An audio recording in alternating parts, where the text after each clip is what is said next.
नमस्कार दोस्तों, मैं रजनीश कुमार पांडेय, संस्कृत विद्योपार्जन स्थान संस्कृत एकेडमी अत्र भवतां समेषां सादरं स्वागतमस्ति। यहाँ पर आप सभी का स्वागत है। तो आज के पाठ में निरुक्त के सप्तम अध्याय है। यह नेट के दूसरे इकाई में पढ़ना है। तो हमने आज निरुक्त के सप्तम अध्याय लेके आया हूं। पहले कुछ भूमिका जानते हैं। निरुक्त के कर्ता हुए यास्काचार्य। यास्काचार्य का समय है 600 शताब्दी है। इन्होंने 600 मंत्रों का लगभग व्याख्या किए हैं और 13वें निरुक्तकार के रूप में यास्काचार्य है। उसका निरुक्त के विषय में, निरुक्त जो है एक निघंटु का टीका है। इस निरुक्त में 14 अध्याय हैं। उस 14 अध्यायों में 13वां अध्याय एवं 14वां अध्याय, ये 2 अध्याय परिशिष्ट के रूप में है।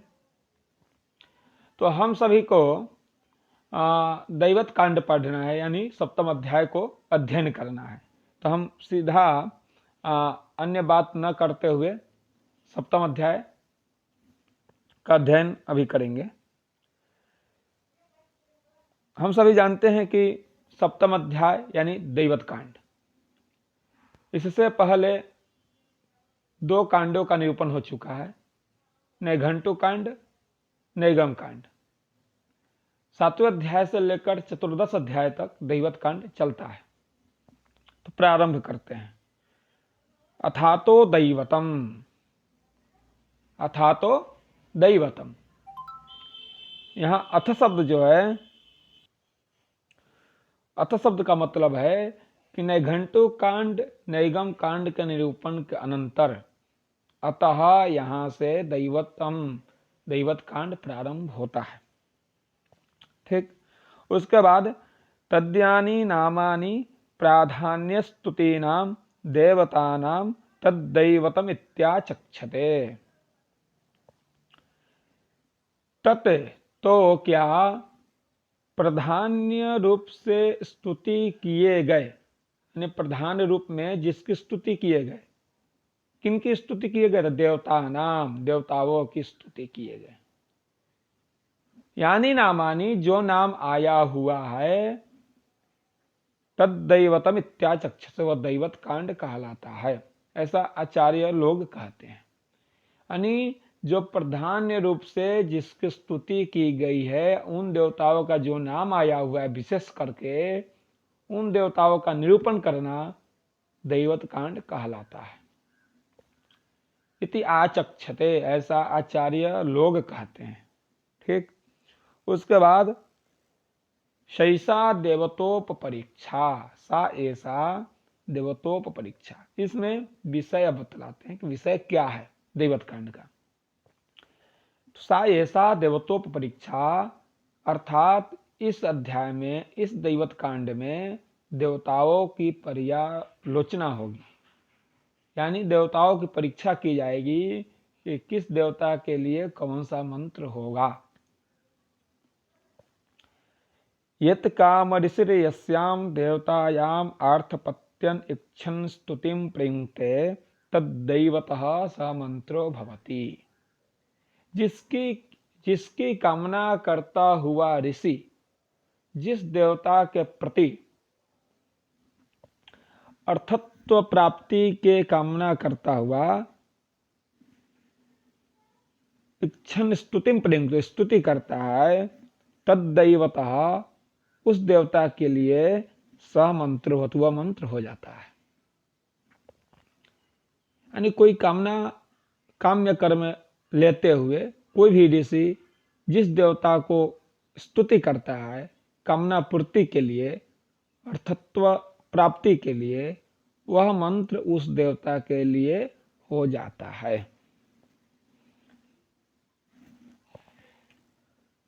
तास्त्रिविधा ऋचः, वह मंत्र वह ऋचा जो है, वह मंत्र जो है, वह कितने प्रकार के होते हैं, यह प्रश्न आता है। तो वह मंत्र ऋचा जो है 3 प्रकार के होते हैं। ताहा त्रिविधा ऋचा। यह प्रश्न भी बन सकता है कि निरुक्त के अनुसार मंत्र कितने प्रकार के हैं, तो त्रिविधा, 3 प्रकार के हैं। तो तास त्रिविधा ऋचा परोक्षकृता प्रत्यक्षकृता आध्यात्मिक्यश्च।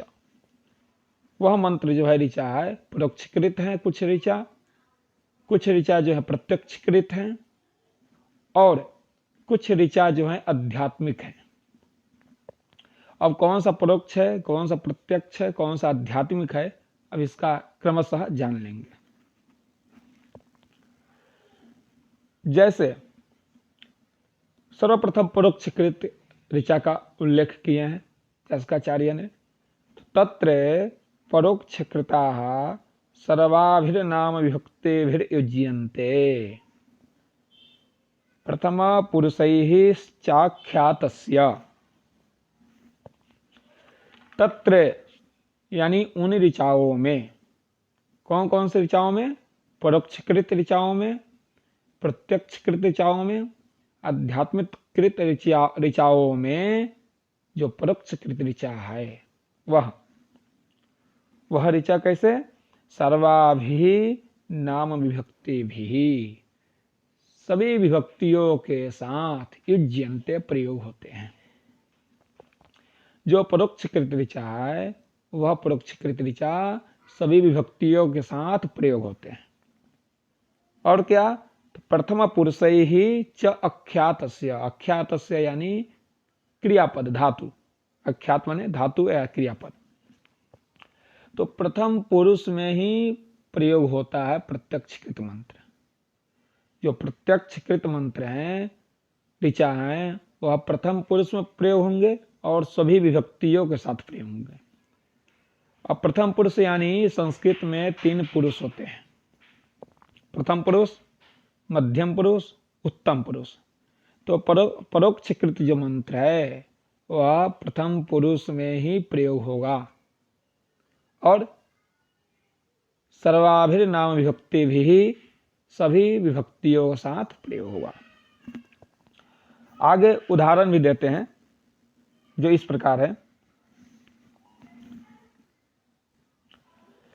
प्रथमा विभक्ति का उदाहरण है इंद्रो दिव इंद्र ईशे पृथिव्याः। हे इंद्र, तुम ही स्वर्ग पृथ्वी का स्वामी हो। तो यहाँ इंद्रो जो है, यहाँ इंद्र जो पद है यह प्रथमा विभक्ति का पद है, तो यह परोक्षकृत मंत्र का एक पद है। उसका बाद है इंद्रम मिदगाथिनो बृहत्। इंद्रम, इंद्रम में द्वितीय विभक्ति होने के कारण यह परोक्षकृत है। इंद्रेणैते तृत्सवो वेविशानाः। इंद्रेण एते, इंद्रेण तृतीया विभक्ति एक वचन है। ठीक। उसका इंद्राय साम गायत। इंद्राय इस पद में क्या है? चतुर्थी विभक्ति है। निन्द्रात ऋते पवते धाम किंचन न इंद्रात ऋते। इसका अर्थ होता है कि इंद्र के अतिरिक्त अन्य कोई किसी धाम को पवित्र नहीं करता, इंद्र ही कर सकता है। पवित्र धाम को इंद्र ही करता है, अन्य कोई नहीं कर सकता। तो न इंद्रात, इंद्रात जो पद है इसमें पंचमी विभक्ति हुई है। इंद्रस्य नु वीर्याणि प्रवोचम। इंद्रस्य इस पद में षष्ठी विभक्ति का प्रयोग हुआ है। इंद्रे काम अयम सत इति। इंद्रे इस पद में क्या है? सप्तमी विभक्ति है। तो यह 7 उदाहरण जो है, 7 विभक्तियों का जो उदाहरण है, यह परोक्षकृत मंत्र का उदाहरण दिए हैं। अब आगे बतलाते हैं प्रत्यक्षकृत मंत्र के विषय में। अथ प्रत्यक्षकृताः मध्यम पुरुषयोगाः त्वमिति चैतेन सर्वनाम्ना। अथ प्रत्यक्षकृताः, अथ यानी परोक्षकृत निरूपण के बाद जो प्रत्यक्षकृत मंत्र हैं वो मध्यम पुरुषयोगाः, मध्यम पुरुष में प्रयोग होता है। जैसे त्वम इति च एतेन सर्वनामना, त्वम के साथ सभी नामों का प्रयोग होता है। तो प्रत्यक्ष जो कृत मंत्र है वो किस में प्रयोग होता है? उत्तम मध्यम पुरुष में होता है। प्रत्यक्ष कृत जो मंत्र होगा वो मध्यम पुरुष में प्रयोग होगा, परोक्ष कृत जो मंत्र होगा ये प्रथम पुरुष में होगा। तो उदाहरण देखते हैं, त्वम इंद्र बलादधि। उसका दूसरा उदाहरण है बिना इंद्र मृधो जही। तो यह जो दो उदाहरण है प्रत्यक्ष कृत मंत्र का उदाहरण है। उसका अथापि प्रत्यक्ष कृताः स्तोतारो भवन्ति परोक्ष कृतानि स्तोतव्यानि। अब इसमें ग्रंथकार ने यह बताया है कि कुछ ऋचाएं जो होती है वह अंशतः परोक्ष अर्थ का प्रकाश करती है और कुछ ऋचाएं अंशतः प्रत्यक्ष अर्थ का प्रकाश करती है। अथापि कहीं कहीं ऐसा होता है प्रत्यक्ष कृताः स्तोतारः भवन्ति। स्तोतारः स्तुति करने वाले जो ऋषि हैं वह स्तोतारः कहलाते हैं। प्रत्यक्ष कृताः भवन्ति, वह स्तुति करने वाले ऋषि प्रत्यक्ष कृत होते हैं। स्तोतव्यानि परोक्ष कृतानि, जिनकी स्तुति की जानी है वह यहाँ है नहीं, लेकिन उनको स्तुति की जाने वाली है, वो प्रत्यक्ष नहीं है, परोक्ष में है। इसलिए जिनकी स्तुति की जानी है वे देवगण परोक्ष कृतानि परोक्षकृत होते हैं। कहीं कहीं स्तुति करने वाले ऋषिगण प्रत्यक्षकृत होते हैं और जिनकी स्तुति की जाती है वे देवगण आदि परोक्षकृत होते हैं। तो अंशतः कुछ प्रत्यक्षकृत मंत्र होते हैं, अंशतः कुछ मंत्र परोक्षकृत होते हैं। जैसे मां चिदन्यद्विशंसत कणवा अभिप्रगायत उपप्रत कुशिकाश्चेतयध्वम इति। ये मंत्र का उदाहरण अस्काचार्य ने दिए हैं। उसके बाद तो परोक्षकृत मंत्र बतला दिए कौन से होते हैं, प्रत्यक्षकृत मंत्र बतला दिए कौन से होते हैं। पर तीसरा जो प्रकार की ऋचा होती है वह है आध्यात्मिक ऋचा। आध्यात्मिक्य उत्तम पुरुष योगाः अहमिति चैतेन सर्वनामना। जो आध्यात्मिक मंत्र होते हैं, ऋचा होती है, वह उत्तम पुरुष योगाः, उत्तम पुरुष में प्रयोग होता है। यह भी प्रश्न है कि आध्यात्मिक मंत्र किस पुरुष में प्रयोग होता है, तो उत्तम पुरुष उत्तर आएंगे। तो आध्यात्मिक उत्तम पुरुष योगाः अहम इति चैतेन सर्वनामना। आध्यात्मिक जो मंत्र होता है, ऋचा होती है, वह उत्तम पुरुष योग में यानी उत्तम पुरुष के साथ प्रयोग होता है। जैसे अहम इति चैतेन सर्वनामना, अहम जो अस्मद का रूप है, सर्वनाम है, तो उसके साथ उत्तम पुरुष का प्रयोग होगा। जैसे उदाहरण में देते हैं, यथैतदिन्द्रो वैकुंठो लवसुक्तम वागाम भृणीयम इति। इस सभी मंत्रों में, इस सभी सूक्तों में आध्यात्मिक की चर्चा की गई है। आध्यात्मिक मंत्र प्राप्त होते हैं। उसके बाद परोक्षकृताः प्रत्यक्षकृताश्च मंत्राः भूयिष्ठाः अल्पसः आध्यात्मिकाः। जो परोक्षकृत मंत्र होते हैं और प्रत्यक्षकृत मंत्र होते हैं वह भूयिष्ठाः, बहुत ज्यादा होते हैं, पर अल्पसः आध्यात्मिकाः, बहुत कम मंत्र प्राप्त होते हैं, आध्यात्मिक मंत्र। इन दोनों की अपेक्षा आध्यात्मिक जो मंत्र हैं वो बहुत कम प्राप्त होते हैं, पर परोक्षकृत मंत्र और प्रत्यक्षकृत मंत्र बहुत ज्यादा प्राप्त होते हैं। अथापि स्तुतिरेव भवति नाशीर्वादः। कुछ मंत्र ऐसे हैं जो जिसकी स्तुति की जाती है उसमें आशीर्वाद नहीं होते हैं, आशीर्वाद का उसमें उल्लेख नहीं होता है, सिर्फ स्तुति की जाती है।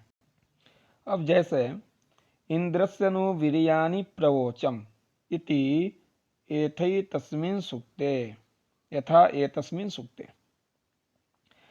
तो इंद्रस्य नु वीर्याणि प्रवोचम, मैं इंद्र के वीर कर्मों को कहता हूं। तो यहाँ प्रत्यक्षकृत इंद्र के वीर्यों के वर्णन द्वारा उसकी स्तुति की गई है, किंतु यह स्तुति आशीर्वाद के लिए ही प्रयुक्त हुई है, अतः यहाँ आशीर्वाद भी प्रयोज्य है। तथापि स्तुति का प्राधान्य होने से यह स्तुति मंत्र है। स्तुति करना और आशीर्वाद लेना दोनों बात बराबर ही है, पर स्तुति परक मंत्र होने के कारण, स्तुति का प्रधान होने के कारण यह जो मंत्र है स्तुति परक मंत्र है। आगे कहते हैं अथाप्यासिरेव न स्तुति सुचक्षा अहम अक्षिभ्याम भूयासम स्वर्चा मुखेन शुश्रुतकरणाभ्याम भूयासम इति तदेतद् बहुलम आध्वर्यवे याज्ञेषु च मंत्रेषु। अथापि कहीं आशीर्वाद ही होता है, स्तुति नहीं होता है। जैसे सुचक्षाः इत्यादि मंत्र में सुचक्षाः अहम अक्षिभ्याम सुवर्चा मुखेन सुश्रुत करणाभ्याम भूयासमिति, इस मंत्र में आशीर्वाद ही है, स्तुति नहीं है।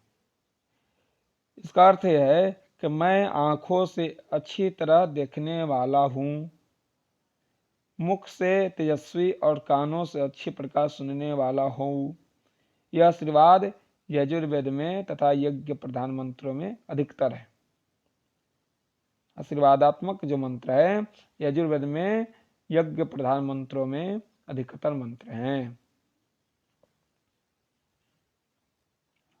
उसके बाद अथापि शपथाभिशापौ, कुछ ऐसे मंत्र होते हैं जिसमें शपथ खाया जाता है और अभिशाप दिया जाता है। जैसे अद्या मुरीय यदि यातु धानो अस्मि, यह मंत्र में,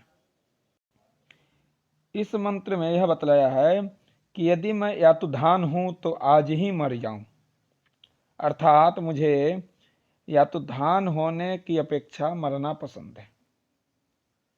तो क्या है, शपथ है, यानी मैं यदि राक्षस हूं, यातुधान अर्थात राक्षस होता है, तो यदि मैं राक्षस हूं तो आज ही मर जाऊं, तो यह शपथ रहता है। और दूसरे मंत्र में यह बतलाता है अधास वीरै दशभिर बीयूया इति, जो कोई मुझे यातुधान कहे तो वह अपने 10 वीर पुत्रों से वियुक्त हो जाए। यदि जो मुझे राक्षस कहता है तो वह 10 पुत्र, जो 10 पुत्र वीर हैं, उससे वह वियुक्त हो जाए। अब यहां पर 10 का जो प्रयोग हुआ है यह लाक्षणिक पद है। उसके बाद अथापि कस्यचित् भावस्या चिखास्या, अथापि कस्यचित् भावस्या चिख्यासा न मृत्युरासीत् अमृतम तरहि तम आसीत् तमसा निगूढ़मग्रे। वह कहते हैं कि कहीं किसी अर्थ विशेष की विवक्षा की गई है, जैसे न मृत्यु हो इत्यादि मंत्र में उस समय न मृत्यु थी न अमरता, सृष्टि से पहले अंधकार अंधकार से आवृत था। उसके बाद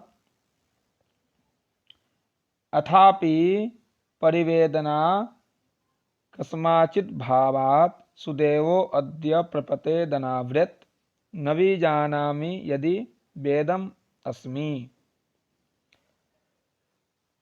कहीं किसी भाव विशेष के कारण परिवेदना अर्थात शोक, करुण विलाप भी बताई गई है। कहीं कहीं ऐसे मंत्र हैं जिसमें परिवेदना की चर्चा की गई है। जैसे सुदेवो अद्य प्रपते धनावृत,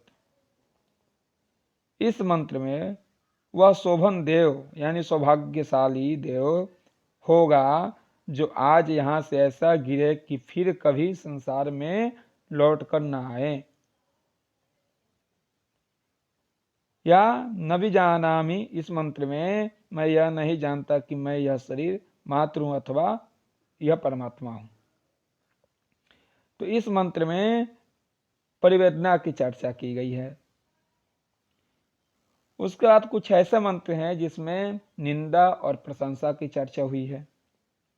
जैसे अथापि निंदा प्रशंसे, कहीं कहीं निंदा और प्रशंसा में भी मंत्र प्राप्त होते हैं। केवलाघो भवति केवलादि, ऋग्वेद का मंत्र है। दूसरा उदाहरण है भोजस्येदम पुष्करिणी व वेश्म इति एवं अक्षसुक्ते द्युत निंदा च कृषि प्रशंसा च। कहीं यानी कुछ मंत्रों में निंदा और प्रशंसा होती है।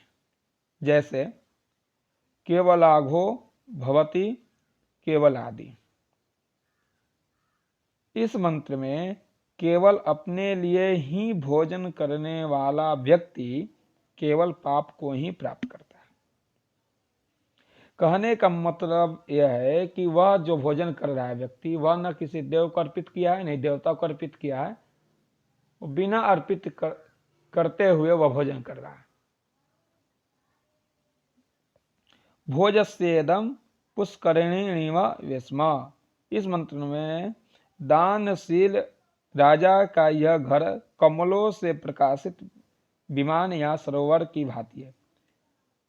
इस प्रकार अक्ष सूक्त में द्युत निंदा और कृषि से प्रशंसा है। तो केवलाघो भवति केवलादि में निंदा की गई है, भोजस्येदम इस मंत्र में प्रशंसा हुआ है, और अक्ष सूक्त में द्युत निंदा किया गया है, द्युत का, और कृषि जो है उसका प्रशंसा किया गया है।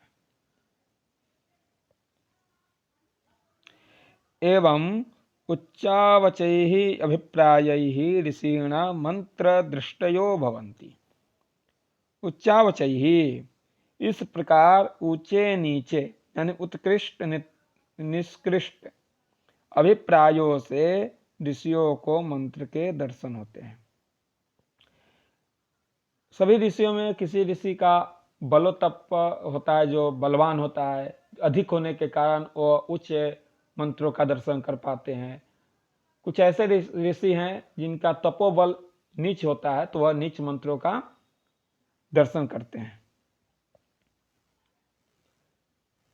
तद्येनादिष्ट देवता मंत्राः तेषु देवतोपपरीक्षा यद्दैवतः स यज्ञो वा यज्ञांगम वा तद्देवता भवन्ति। अब यहाँ प्रश्न होता है तद्येनादिष्ट देवता मंत्राः तेषु देवतोपपरीक्षा, जो अनादिष्ट देवता है यानी जिन देवताओं के लिंग रहित है यानी लक्षण रहित है, उन देवताओं की परीक्षा यानी पर्यालोचना किस प्रकार की जाएगी? तो इसका उत्तर देते हुए कहते हैं कि जो यज्ञ अथवा यज्ञांग जिस देवता का होता है, उस यज्ञ अथवा यज्ञांग के सभी मंत्र उसी देवता को माने जाते हैं। जैसे अग्निष्टोम यज्ञ के सभी मंत्र अग्नि अथवा अग्नि देवता संबंधित होते हैं। इसी प्रकार जिस यज्ञांग का प्रातः सवन विनियोग किया जाता है वह आग्नेय होता है, जिसका मध्याह्न विनियोग किया जाता है वह इंद्र से संबंधित होता है, और जिस यज्ञांग का तृतीय सवन किया जाता है वह आदित्य देवता का होता है। तद यद्दैवतः स यज्ञो वा यज्ञांगम वा तद्देवता भवन्ति, यानी जिसका अथवा यज्ञांग जिस देवता का होता है उस यज्ञांग के सही मंत्र उसी देवता को हो जाते हैं। अथ अन्यत्र यज्ञात् प्रजापत्या इति याज्ञनिकाः नराशंसा इति नैरुक्ताः। अथ अन्यत्र, और यज्ञ से अन्यत्र प्रयुक्त मंत्र प्रजापति देवता है। जो अन्य जो मंत्र हैं, कुछ ऐसे मंत्र जो बच गए हैं, उन मंत्रों का जो देवता है वह प्रजापति है, ऐसा याज्ञनिक याज्ञनिक लोग कहते हैं। पर नैरुक्ता निराशंसायति, नैरुक्तों का मत है कि वे मंत्र जो है निराशंस से संबंधित होते हैं। यह शाक्यमुनि भी नैरुक्त में सबसे ज्यादा इनका ही मत होता है, शाक्यमुनि का। तो जो मंत्र जिन मंत्रों का लिंग यानी लक्षण नहीं किया गया है, वह मंत्र प्रजापति का होगा, ऐसा कहने वाला है याज्ञनिक लोग। पर नैरुक्तों का मत है वह मंत्र निराशंस से संबंधित होगा। जिन देवताओं की लक्षण नहीं किया गया है वह मंत्र निराशंस से संबंधित होंगे, ऐसा नैरुक्त का मत है। और जिन मंत्रों का लक्षण नहीं किया गया है वह प्रजापति मंत्र होंगे, ऐसा याज्ञनिक लोग कहते हैं। उसके बाद अपिवा सा काम देवता स्यात्, प्रायो देवता वा अस्ति ह्यचारो बहुलम लोके देवत्यम अतिथि देवत्यम पितृदेवत्यम। तो अपिवा सा काम देवता स्यात्, अथवा वह ऋचा, वह मंत्र इच्छानुसार देवता वाली हो सकती है अथवा बहुल देवता वाली। प्रायो देवता वा अस्ति ही अचारो बहुलम लोके देवदेवत्वम अतिथि देवत्वम पितृदेवत्वम। क्योंकि लोक बहुलता की रीति है, जैसे एक ही द्रव्यादि को दैव दैवत्य कहते हैं, उसी द्रव्य को अतिथि दैवत्य और पितृदैवत्य कहना। जैसे एक ही द्रव्य को दैव दैवत्य कहते हैं, अतिथि दैवत्य कहते हैं, पितृदैवत्य कहते हैं, उसी तरह लोक बहुलता होने के कारण वह ऋचा मंत्र जो है इच्छानुसार देवता वाली हो सकती है। उसके बाद याज्ञ दैवतो मंत्र इत्यपि ही अदेवता देवतावत् स्तूयन्ते यथा सुप्रभृति न्योषधिर पर्यंतानि। तो याज्ञ दैवतो मंत्र, अंतिम निश्चय यह है कि वह अनिर्दिष्ट देवता जो हैं उनका मंत्र याज्ञ अथवा दैवत है, याज्ञ से संबंधित है या दैवता से संबंधित है, ऐसा अंतिम निश्चय करते हैं यास्काचार्य। उसके बाद अपि ही अदेवता देवतावत् स्तूयन्ते, जो अदेवता है यानी जो देवता नहीं है वो भी क्या होता है, देवतावत् स्तूयन्ते, देवता के समान स्तुति की जाती है। जैसे यथा स्वप्रभृति न्योषधिर पर्यंतानि अथाप्यष्टौ द्वंद्वानि। तो जो अश्व है, औषधि है, औषधि पर्यंत तक इन सभी का स्तुति होती है, यानी देवता के समान ही सबकी स्तुति होती है। लेकिन इसमें क्या है, आत्मा नहीं है, यह तो भौतिक पदार्थ है, अनित्य पदार्थ है, फिर भी देवता के समान स्तुति की जाती है, यह क्यों? ये नास्तिक वाले प्रश्न करते हैं। अथाप्यष्टो द्वंद्वानि, द्वंद्व जो पात्र हैं उसकी भी स्तुति की जाती है यज्ञ में। लगभग 13वें या 14वें अध्याय में आया है द्वंद्वाष्टौ, जो द्वंद्व पात्र हैं। कत्यांश रसुत में ज्यादा विशेष इसका विवेचन है, कत्यांश रसुत में। तो वहां द्वंद्व पात्र यानी दो पात्रों को आपको यज्ञ में रखना है, तो उसका भी स्तुति की जाती है। तो वो तो भौतिक पदार्थ है, अनित्य पदार्थ है, फिर भी देवता के समान ही स्तुति की जाती है, क्यों? ऐसा नास्तिक लोग प्रश्न करते हैं। विशेष निरुक्त के 9वें अध्याय में, 9वें अध्याय के प्रथम 3 पादों में इसका अश्व से लेकर औषधि तक 22 द्रव्यों का मंत्र दिया है। तो यह अश्वादि जो द्रव्य हैं ये तो अदेवता हैं, फिर भी इनकी देवताओं की तरह स्तुति की गई है। अब यहां से यास्काचार्य खंडन करते हैं।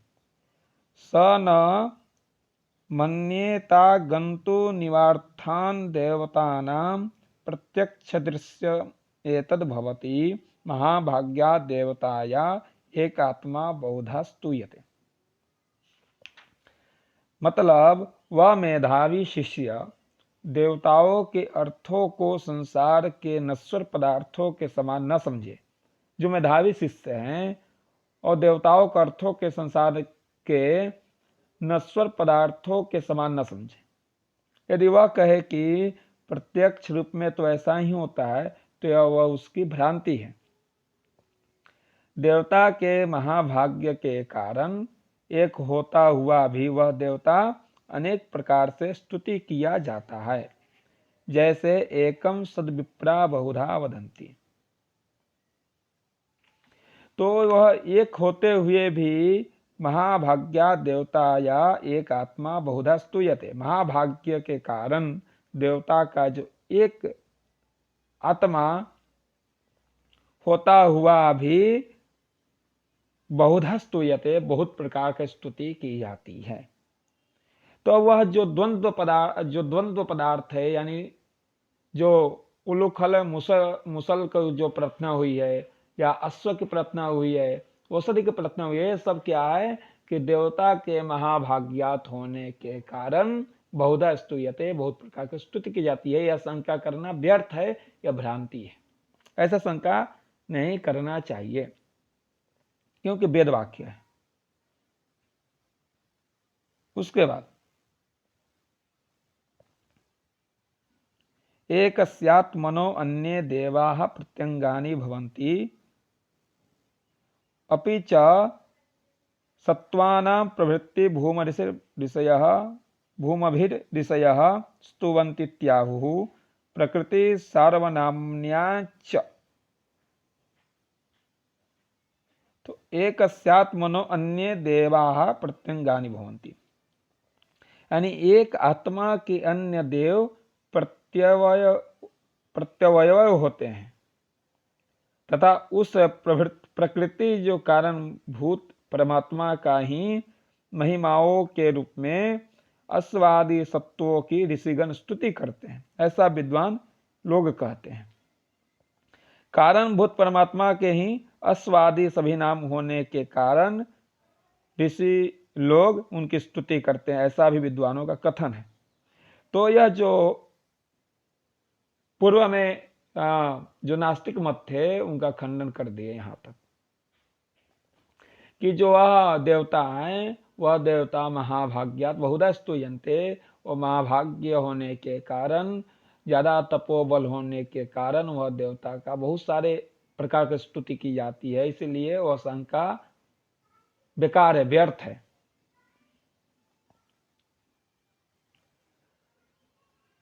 उसके बाद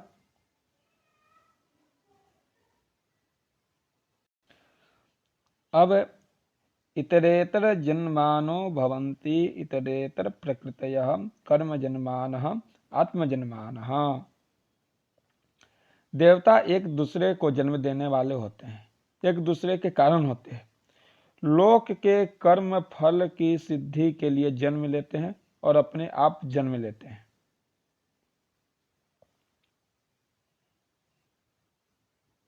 कहने का मतलब यह है कि जो नास्तिक लोग यह कहते हैं कि जिस प्रकार मनुष्य के अश्वादि उपकरण होते हैं, अश्वादि अश्व इत्यादि औषधि उपकरण होते हैं, उसी प्रकार देवों के भी होते हैं। अतः उपकरणोपकार्यता के साम्य के कारण देवता भी मनुष्यों की तरह अनित्य और क्षणभंगुर होते हैं, ऐसा नास्तिक लोग कहते हैं। जैसे मनुष्य अनित्य होता है, क्षणभंगुर होता है, उसी तरह देवता भी अनित्य और क्षणभंगुर होता है। वे वास्तव में देव और मनुष्य के अंतर को नहीं जानते। नास्तिक लोग जो हैं वास्तव में देव और मनुष्य के अंतर को नहीं कर पाते हैं। उनकी जानकारी के लिए बताया जा रहा है कि देव जो हैं इतरेतर जन्मा होते हैं, मनुष्य नहीं। देव ऐश्वर्य युक्त होते हैं, अतः अपने ऐश्वर्य के कारण एक देव दूसरे देव की प्रकृति होते हुए एक देव दूसरे देव को जन्म देने में समर्थ है। जैसे कहीं अग्निदेव सूर्य की प्रकृति होकर उसे जन्म देता है, जैसा कि एष प्रातः प्रसूवति इत्यादि प्रमाण से सिद्ध होता है, तो कहीं सायंकाल को चलकर वहीं सूर्य अग्नि को जन्म देता है। किंतु मनुष्यों में यह बात नहीं है। पिता पुत्र की प्रकृति है, क्योंकि वह उसे जन्म देता है, किंतु पुत्र पिता की प्रकृति नहीं है। पिता पुत्र की प्रकृति है, पुत्र पिता की प्रकृति नहीं है, क्योंकि वह उसे जन्म नहीं दे सकता। अतः अपने ऐश्वर्य के कारण देवता तो इतरेतर प्रकृति के होते हुए इतरेतर जन्मा होते हैं, किंतु अपने अनैश्वर्य के कारण मनुष्य ऐसे नहीं हो सकते।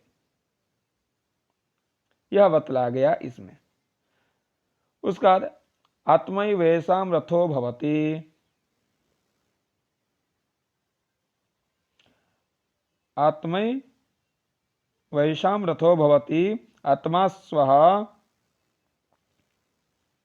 आत्मायुधम आत्मेशवः आत्मा सर्वदेवस्य देवस्य। अब जो यह कहते हैं कि अश्व रथ आदि सत्व द्रव्य है, आत्मैवेशाम रथो भवति आत्मास्व आत्मा युधम आत्मेशव आत्मा सर्वदेवस्य देवस्य, जो यह कहते हैं कि अश्व रथ आदि सत्व द्रव्य हैं, अतः मंत्र में स्तोतव्य अश्व जो है रथ आदि अदेवता है, यह कथन जो है व्यर्थ है, क्योंकि वहां रथादि रूप में देवता ही स्तोतव्य होते हैं। और जो रथादि जो रूप है उस रूप में देवता ही स्तोतव्य होते हैं। देवता ही अपने स्वरूप को विकृत कर प्रकृति भेद से रथादि साध्य अर्थ को सिद्ध करता है, अतः वह रथादि रूप देवता स्तुत्य होने के कारण स्तुत होता है। प्रश्न यह है कि रथादि आत्मा स्वरूप किसी एक देवता का होता है या सर्वदेवों का? इसका उत्तर देते हुए निरुक्तकार कहते हैं आत्मा सर्वदेवस्य देवस्य, अर्थात यह रथादि आत्मा सर्वदेवों का होता है, और चूंकि ये सभी देवता एक ही देव के प्रत्यंग है, जैसा कि श्रुति कहती है एकम सद्विप्रा बहुधा वदंती, अतः ये रथादि एक ही देव हैं, हिरण्यगर्भ के प्रतिरूप हैं। को यहाँ तक 7वें अध्याय का प्रथम पाद संपन्न हुआ। अस्तु, धन्यवाद।